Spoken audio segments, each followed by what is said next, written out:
నమస్తే viewers, I'm doctor SGV Satya from Satya Unani health care Hyderabad.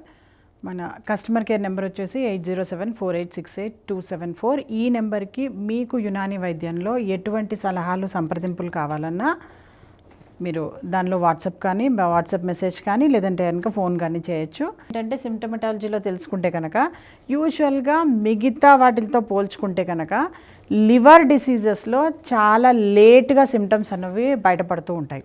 అంటే ఎలా అంటే యూజువల్గా హార్ట్ ఉంది, హార్ట్లో ఏంటంటే చాలా ఫాస్ట్గా మీకు సిమ్టమ్స్ అన్నవి అందరికీ అర్థమయ్యేలాగా లేదంటే కనుక తొందరగా బయటపడే అవకాశాలు ఉంటాయి.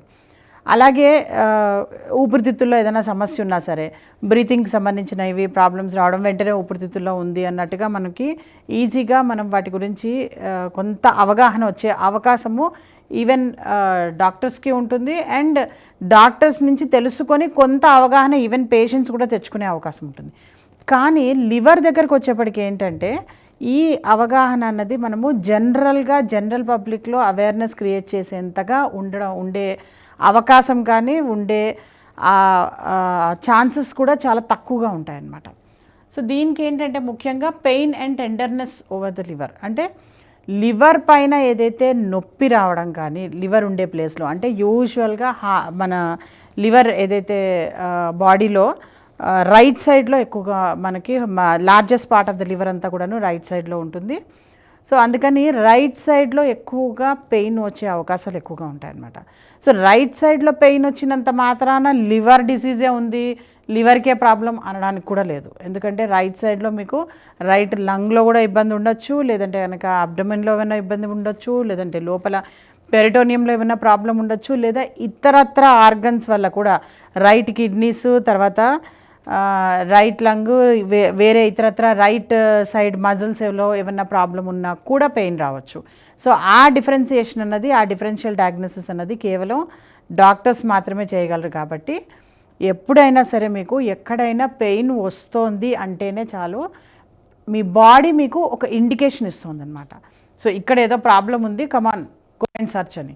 ఎలా అయితే ఎక్కడైనా మీరు కంపెనీస్లో కానీ హాస్పిటల్స్లో కానీ ఎక్కడైనా కానీ ఒక ఫైర్ అలారం సిస్టమ్ పెడతారు చూసారా, అది కుయ్యి మోగంగానే వెళ్ళి వెతుక్కుంటారు ఫైర్ ఎక్కడ ఉంది అని చెప్పి. అలాగే మన బాడీలో ఎక్కడైనా సరే ఒక పెయిన్ వస్తుంది అంటే చాలు వెంటనే దానిపైన మీరు మీ కంప్లీట్ ఫోకస్ పెట్టి ఆ పెయిన్ తగ్గేంత వరకు దానిపైన వర్కౌట్ చేయాలి. అంటే దాని అర్థం పెయిన్ కిల్లర్స్ వేసుకొని పెయిన్ తగ్గించమని కాదు.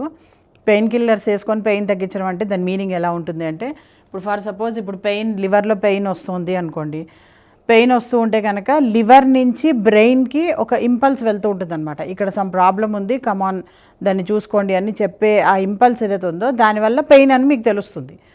సో ఈ వెళ్తున్న ఇంపల్స్ ఏదైతే ఉందో, ఇప్పుడు ఎలా అయితే అలారం మోగుతోంది అంటే ఫైర్ అలారము, ఆ అలారం తీగ కట్ చేసి వచ్చి కూర్చుంటే కనుక తగ్గిపోయింది, ఆగిపోయింది అనుకోవడం ఎంత మన ఫులిష్నెస్సో, అలాగే ఈ పెయిన్ వచ్చినప్పుడు కూడాను పెయిన్ కిల్లర్ వేసి దాన్ని కట్ చేయడం అన్నది కూడా అంతే ఫులిష్నెస్.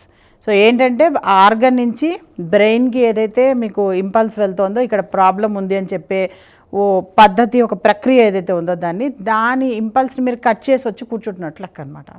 సో దానివల్ల మనకి ఏమి లాభం ఉండదు. అలా కాకుండా ఆ పెయిన్ దేనివల్ల వస్తుంది అన్నది దానిపైన వర్కౌట్ చేసి ఆ రూట్ కాజ్ ఏదైతే ఉందో దాన్ని కనుక కంప్లీట్గా తీసేసినట్టయితే కనుక మనకి ఈ పెయిన్, టెండర్నెస్ ఇవన్నీ కూడా తగ్గుతాయి అన్నమాట. తర్వాత రెండో థింగ్ ఏంటంటే జాండీస్ వల్ల కూడాను మనకి ఇది లివర్ ఇష్యూస్, లివర్ ప్రాబ్లమ్స్ అని మనము ఈజీగా గుర్తించవచ్చు.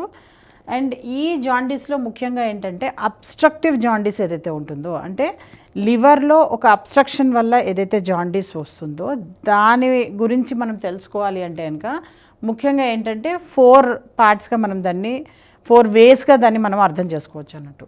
మొదటి వే ఏంటంటే ఫారిన్ బాడీలోకి ఏదైనా ఒక బయట నుంచి ఒక సబ్స్టెన్స్ అన్నది లోపలికి వెళ్ళినట్టయితే కనుక అది ఒక మైక్రో ఆర్గానిజం కావచ్చు, ఒక పారాసైట్ కావచ్చు, లేదా ఏదైనా ఒక పాయిజన్ కావచ్చు, ఒక కెమికల్ కావచ్చు, ఎనీ ఫారిన్ బాడీ లోపలికి వెళ్ళి అది కనుక డిస్టర్బ్ చేసి అబ్స్ట్రక్షన్ క్రియేట్ చేస్తే కనుక లివర్ అండ్ బైలియరీ సిస్టంలో హెపాటో బైలియరీ సిస్టమ్ అని కూడా ఒకటి ఉంటుంది, అది మనం నెక్స్ట్ ఎపిసోడ్స్లో తెలుసుకుందాము. సో దాంట్లో కనుక ఎనీ అబ్స్ట్రక్షన్ వస్తే కనుక అప్పుడు కూడాను లివర్లో డిసీజెస్ వచ్చే అవకాశం ఉంటుంది, లేదంటే కనుక అబ్స్ట్రక్టివ్ జాండిస్ వచ్చే అవకాశాలు ఉంటాయి.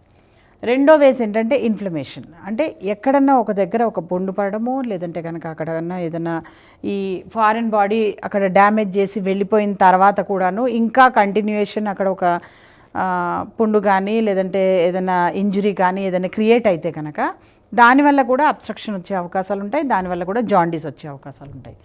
అలాగే స్ట్రిక్చర్, అంటే ఏదైతే ఆ మొత్తం ట్యూబ్స్ ఉన్నాయో ఆ ట్యూబ్స్లో కనుక ఏదైనా ఇన్ఫెక్షన్ వచ్చినా లేదా ఆ ట్యూబ్స్లో కనుక ఏదైనా ఒక పుండు పడ్డట్టయితే కనుక అక్కడ అది ఇంక్రీజ్ ఆ దీనిలో వెళ్ళినట్టయితే కనుక అప్పుడు కూడా మనకి ఈ స్ట్రిక్చర్ అనేది దాన్నే స్ట్రిక్చర్ అంటాం. అంటే వేస్ కనుక నారో అయిపోతే, ఆ వేస్ కనుక మొత్తం మూసుకుపోతే కనుక దెన్ ఆల్సో అబ్స్ట్రక్షన్ అయ్యే అవకాశాలు ఉంటాయి.